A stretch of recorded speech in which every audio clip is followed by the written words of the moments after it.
So welcome. In 1 hour, a boat goes 11 kilometer along the stream. So ஒரு நீரோடையில் போட்டு அந்த நீர் எந்த பாதையில் போகுதோ அதே பாதையில் போகிறது தான் அலாங் த ஸ்ட்ரீம் அப்படின்னு நம்ம சொல்கிறோம். அதை நம்ம என்ன சொல்கிறோம்? டவுன் ஸ்ட்ரீம் அப்படி நம்ம அதை எடுத்துக்கணும். So downstream 11 kilometre.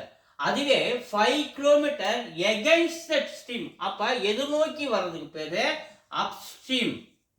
STRA upstream எவ்வளவு? 5 கிலோமீட்டர் சொல்றாங்க. So the speed of the boat in still water formula speed in still water. Speed in still water formula of into A plus B.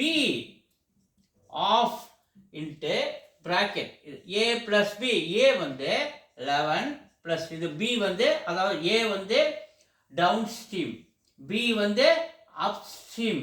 அப்போ A 11 plus B வந்து ஒரு 5. ரெண்டுத்தையும் add பண்ணுங்க 16. Of into 16. So 2 table அடிச்சா நமக்கு என்ன கிடைக்குது? 8 கிடைக்குது. அப்போ speed in still water 8 kilometre per hour. C is the answer.